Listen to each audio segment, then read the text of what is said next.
두 절 말씀 함께 읽어보도록 하겠습니다. 두 절 말씀 함께 읽습니다. 시작. 모든 사람이 죄를 범하였음에 하나님의 영광에 이르지 못하더니 그리스도 예수 안에 있는 속량으로 말미암아 하나님의 은혜로 값없이 의롭다 하심을 얻은 자 되었느니라. 아멘. 자, 오늘은 의로움이라는 제목으로 함께 말씀 나누도록 하겠습니다. 우리 앞뒤 자리에 계신 분들 서로 바라보시면서 인사합시다. 잘 나오셨습니다. 잘 나오셨습니다. 네, 잘 나오셨습니다.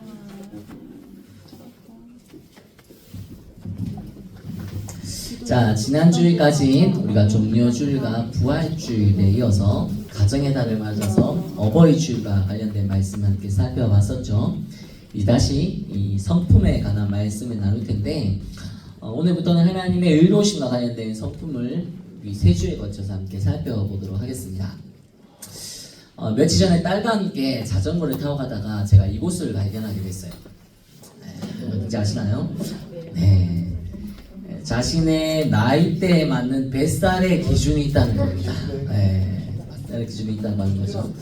그래서 여러분 자신의 나이대에 적힌 이 나무 사이를 만약에 통과할 수 있으면 정상 체중인 것이고 통과하지 못하면 비정상 과체중이라고 하는 거죠. 살을 빼야 된다는 겁니다. 여러분 10대니까 그렇죠? 10대니까 10대라고 하는 곳을 10대라고 적힌 곳을 여러분 통과하시면 되는 거고 저는 저에게 맞는 곳을 통과하면 됩니다. 여러분 제가 제 나이에 맞는 이곳을 통과했을까요? 통과하지 못했을까요? 못했어요. 노코멘트 하겠습니다. 네. 자, 이렇게 우리 나이에 합당한 뱃살의 기준이라고 하는 게 있어요. 네, 기준이라고 하는 것처럼 우리는 여러 기준에 따라서 평가받는 세상을 살아가고 있습니다. 우리에게 적용되는 기준들이 참 많이 있죠. 나이가 15살이니까 키는 어느 정도 되어야 한다 라고 하는 신체적인 기준도 있고, 중학생이 되었으면 이런 문제는 풀 수 있어야 한다. 중학생이 되면 구구단 넣어야 한다. 네, 이런 것쯤은 해야 한다라고 하는 어떤 지적인 기준들도 있습니다. 자, 오늘 우리가 살펴볼 의로움이라고 하는 것, 특히 여기서 의라고 하는 것의 의미가 바로 이 기준이라고 하는 뜻이에요. 기준. 네, 의가 기준이라고 하는 뜻이에요. 우리가 어느 정도 나이가 되었다면 어떤 것을 배우고 일정한 시간을 우리가 보내게 되었다면 마땅히 감당하고 도달해야 할 어떠한 표준, 선, 범위 이런 것들이 있는데 우린 그것을 기준이라고 말하죠. 살면서 야, 중학생이 됐는데 이 정도는 해야지, 이런 문제는 스스로 풀 줄 알아야지, 해결할 줄 알아야지, 이 정도 되었으면, 나이가 이 정도 되었으면 이런 건 할 줄 알아야지, 이건 이해하고 이런 것쯤은 받아들일 수 있어야지. 여러분 이런 말씀 많이 들어보셨죠? 네, 이게 바로 우리가 마땅히 감당하거나 도달해야 할 이 기준을 정해놓고 그 기준을 토대로 그 기준에 이를 수 있다 없다를 가지고 우리를 평가하고 판단하는 말들이에요. 네, 이렇게 정해진 모든 기준들은 객관적이라고 말은 하지만, 다시 말해 모든 사람들에게 적용될 만한 것이라고는 하지만 사실 그 기준이 언제나 똑같을 수는 없습니다. 시대와 환경과 또 시간의 흐름에 따라서 또 속한 나라와 문화와 전통에 따라서 달라질 수도 있고 바뀔 수도 있고 변할 수도 있어요. 자, 예를 들어서 중학생이 되면 이 정도 키는 되어야 해. 제가 어떤 교회에서는 저를 소개하면서 굉장히 작은 목사님 있잖아 이렇게 저를 소개하는 친구들 많은데 중학생 정도 되면 키는 이 정도 되어야 해 라고 하는 기준이 있다고 하지만, 여러분 제가 중학생이었을 때와 비교해보면 지금 중학생들의 키가 훨씬 큽니다. 선생님들 공감하시죠? 키도 훨씬 크고 몸무게도 훨씬 많이 나가요. 그러므로 제가 중학생이었을 때 신체 기준을 가지고 지금 중학생들의 키, 지금 중학생들의 몸무게를 평가할 수는 없는 거죠. 지금 중학생들에게 맞는 신체 기준은 지금 현재 중학생들의 평균 키와 몸무게를 근거로 평가해야 되는 거예요. 자, 이렇게 마주하고 있는 시대와 문화, 또 자라온 환경과 전통과 관습, 또 자신이 속한 나라와 공동체 이런 것들에 따라서 누군가를 평가하는 기준이라고 하는 것은 충분히 그리고 얼마든지 달라질 수 있습니다. 이와 같이 사람들이 세운 기준이라고 하는 것은 영원하지 않아요. 영원하지 않다고 하는 점에서 또 누구에게나 동일하게 적용될 수 없다는 점에서 상대적이라고 할 수 있습니다. 자, 그러나 하나님은 우리에게 제시하는 기준, 하나님이 우리에게 제시하는 기준, 그래서 우리가 반드시 지키고 순종하고 완수하고 도달해야 할 이 의라고 하는 이 기준은 절대적입니다. 절대적이에요. 하나님은 우리가 지켜야 하고 우리가 순종해야 하고 완수하고 도달해야 할 기준, 즉 의를 제시해 주셨는데요. 우리는 이것을 율법이라고 합니다. 율법. 이 율법은 모든 사람들에게 동일하게 적용되고 시간이 지나도 세월이 흘러도 절대로 변하지 않습니다. 그래서 세상 모든 사람들은 하나님이 정해주시고 하나님이 제시해주신 이 율법을 온전하게 그리고 완벽하게 지키고 순종해야 합니다.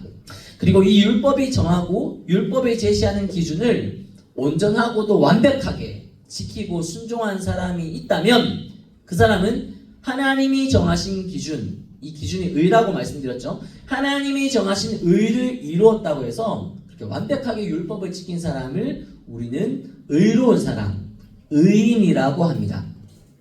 여러분, 우리가 살고 있는 세상에, 이 세상에 이와 같이 의로운 사람, 의인이 얼마나 될까요?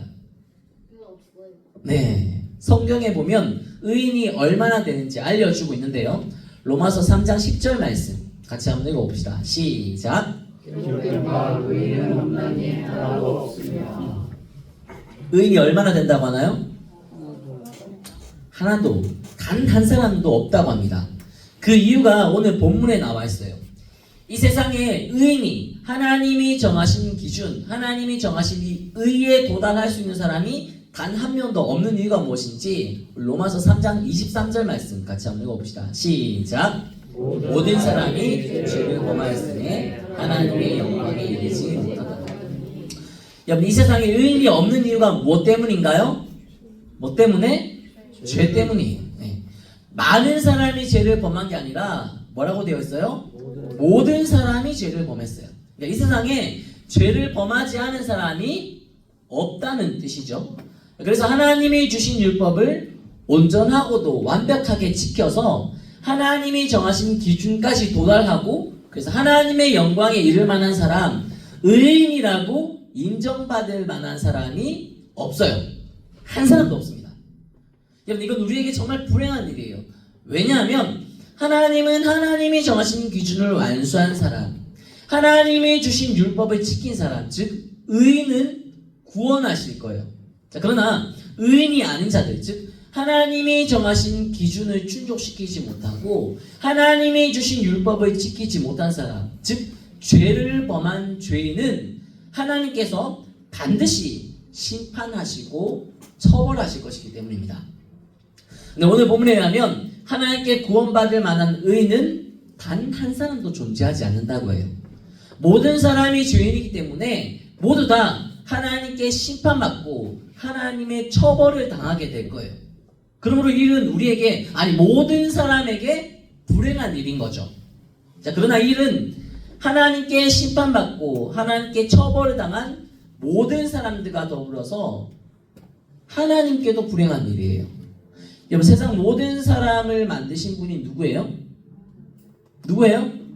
하나님이에요. 자, 허리 펴고 똑바로 앉아주세요. 자, 하나님이 세상 모든 사람들을 만드셨어요.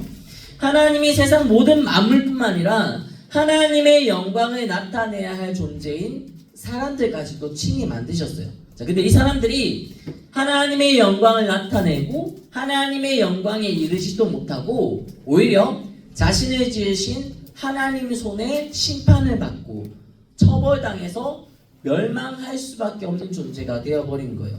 이건 하나님께도 불행한 일입니다. 그래서 하나님이 하신 일이 있는데 본문 24절 말씀 같이 한번 읽어봅시다. 시작. 그러므로 예수 안에 있는 속량으로 말미암아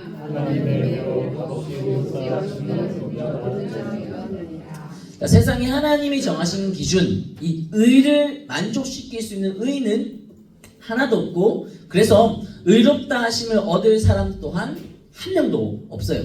근데 하나님은 죄를 지은 세상 모든 사람들 중에 몇몇 사람들을 선택하시고 그들에게 은혜를 베풀기로 하셨어요. 어떻게요? 죄를 지은 사람들의 죄를 처벌하시는 거예요. 잘 들으셨나요? 죄를 지은 사람들의 죄를 처벌하시는 거예요. 죄를 지은 사람들을 처벌하시는 게 아니라 죄를 지은 사람들의 뭐를? 네, 그 죄를 처벌하시는 거예요.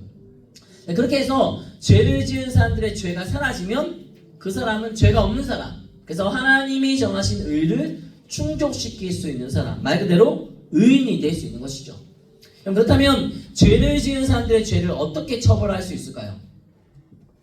하나님이 정하신 방법이 있는데, 그 방법은 죄를 지은 사람들의 그 죄를 누군가에게 떠넘기는 거예요. 그리고 죄를 넘겨받은 그 사람이 죄를 지은 사람 대신 죄값을 치르고 처벌받도록 하는 거죠. 그런데 누군가가 지은 죄를 넘겨받기 위해서는 죄를 넘겨받는 그 사람에게는 죄가 없어야 돼요.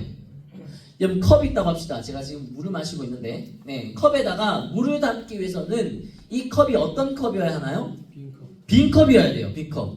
아무것도 담기지 않은 빈 컵, 깨끗한 컵이어야지만 물을 담을 수 있고 텅 비어 있어야지 밖에서 들어오는 뭔가를 담을 수 있어요. 그렇죠? 마찬가지예요. 누군가가 범한 죄를 받기 위해서는, 그래서 그 죄를 대신 짊어지기 위해서는 자신에게는 짊어질 죄가 없어야 됩니다. 자, 그래야 다른 사람들의 죄를 받을 만한 공간이 있는 것이고, 그래서 그 죄를 짊어질 수가 있는 것이죠. 자, 그런데 우리가 살펴본 것 같이 누군가의 죄를 받아주고 대신 짊어질 수 있을 만큼 깨끗한 사람, 다시 말해 죄가 없는 사람이 있나요? 네, 없어요. 모든 사람이 죄를 범했고, 그래서 모든 사람이 다 죄인이에요. 그래서 죄가 없으신 하나님의 아들 예수 그리스도께서 직접 사람이 되어 이 땅에 오신 거예요. 하나님은 죄가 없으신 그 예수님에게 사람들의 죄를 다 떠넘기셨고, 예수님이 사람들의 그 죄값을 다 치르도록 하셨어요.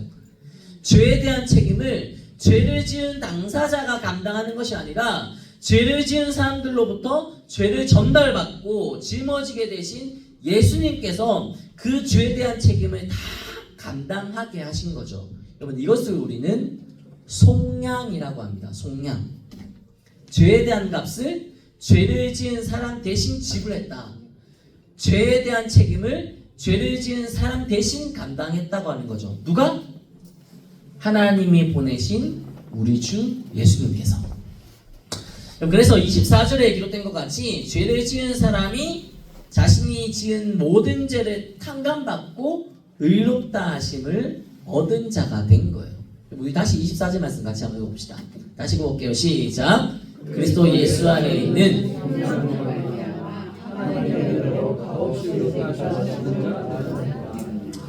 죄가 없으신 예수님이 우리가 범한 죄를 짊어지시고 우리가 지은 죄에 대한 책임을 우리 대신 감당하셨어요.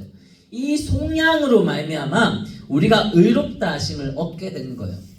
이와 같이 우리가 의롭다 하심을 얻기 위해 두 가지 요소가 작용되었습니다. 첫 번째 요소는 뭔가 하면 하나님의 은혜.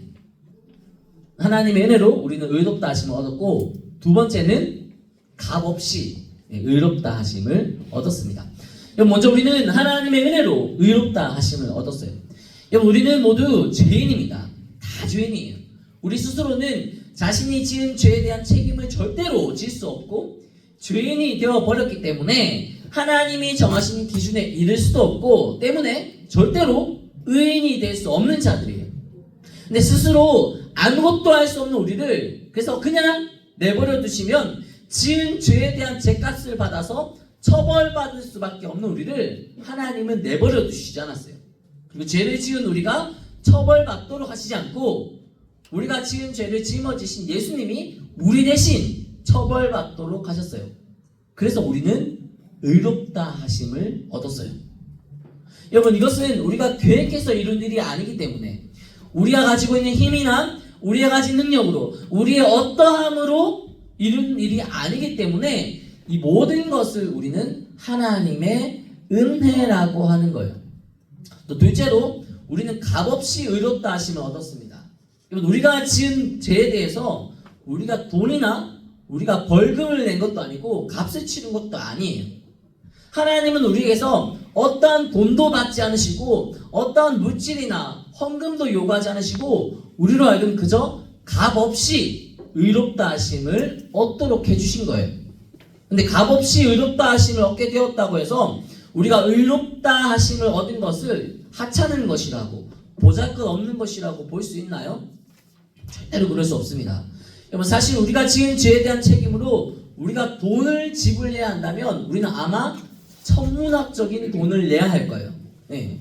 어마어마한 돈이 필요할 겁니다. 셀 수 없을 만큼 많은 돈이 필요할 거예요. 우리는 날마다 죄를 짓고 거듭 죄를 짓고 또다시 죄를 짓기 때문이죠. 그런데 그렇게 죄를 거듭 짓는 우리는 값없이 날마다 용서받는 은혜를 누리며 살고 있어요.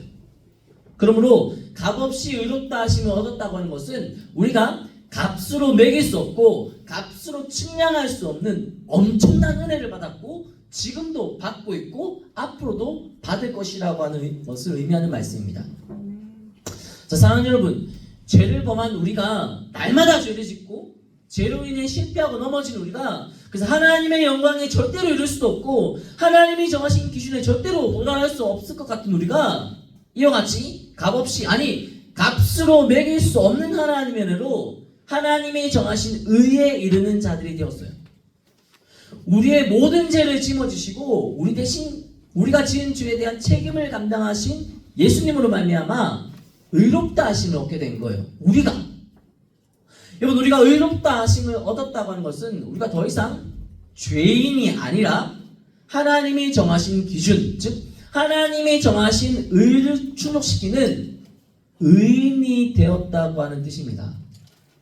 물론 우리는 죄를 짓습니다. 불행하지만 우리는 앞으로도 죄를 지을 거예요. 자, 그런데 그렇게 죄를 짓고 있고 앞으로도 죄를 범할 것이기 때문에 절대로 하나님의 영광에 이르지 못할 것만 같은 우리가 죄인이 아니라 의인이 되었다고 하는 것은 사실 말이 안 되는 것 같습니다. 죄인이라고 하는 말 참 듣기 싫지만 거부하고 싶지만 사실 우리에게는 죄인이라고 하는 말이 훨씬 더 어울리는 말인 것 같아요. 그럼에도 불구하고 성경은 우리가 의롭다 하심을 얻은 자가 되었다고 하는 사실을 분명히 밝히고 있습니다. 앞으로 의롭다 하심을 얻을 것이라고 말하고 있는 것이 아니라 이미 얻었다고 말하고 있는 것이죠. 왜냐하면 우리 주 예수님께서는 우리가 한때 범한, 이전에 범한 죄뿐만 아니라 우리가 앞으로도 지을 모든 죄에 대한 책임을 이미 다 감당하셨기 때문입니다. 우리 대신 우리의 죄를 짊어지신 예수님의 사역을 우리는 속죄 사역이라고 하는데, 여러분, 이 속죄는 일시적이고 제한적이고 단편적인 것이 아니라 완전하고도 영원한 속죄를 의미합니다. 그래서 우리의 모든 죄는 예수님이 감당하신 십자가에서 이미 다 처벌되었고 우리 대신 처벌받으신 그 예수님 때문에 우리가 범하는 모든 죄와 앞으로 지을 모든 죄까지도 이미 다 용서받았어요. 그래서 우리는 죄를 짓지 않는 완전한 사람, 완벽한 사람이기 때문에 의인이라고 부르는 게 아니에요. 우리는 이전에도 죄를 지었고 앞으로도 죄를 지으며 살아가게 될 것이지만 그 모든 죄를 이미 용서받은 자들이기 때문에 우리는 의인이 된 자들이에요. 우리의 어떠함으로가 아니라 이 모든 것을 우리를 위해 이루고 성취하신 하나님의 은혜로 우리는 의인이 된 자들이라고 하는 거죠. 여러분, 하나님의 은혜가 우리를 의인되게 하신 거예요. 하나님이 정하시면, 하나님이 그렇게 하기로 하시면 여러분 그걸로 끝입니다. 여러분, 하나님이 감정 따라서, 기분 따라서 하시는 말과 행동이 바뀐다면, 그래서 하나님이 변덕을 부리신다면 우리가 의인이 되었다고 하는 사실이 취소될까봐 불안할 수도 있겠죠. 그러나 완전하신 우리 하나님은 그런 하나님 아니에요. 하나님이 우리를 의롭다 여기셨고 의인이라고 하신 것은 법정 용어입니다. 법정 용어.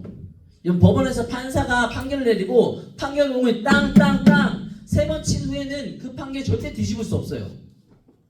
우리를 의롭다고 여기시고 의인이라고 하신 것은 하나님이 이미 땅땅땅 선언하신 판결이기 때문에 절대로 무슨 일이 있어도 취소되거나 뒤집히지 않는다고 하는 것이죠.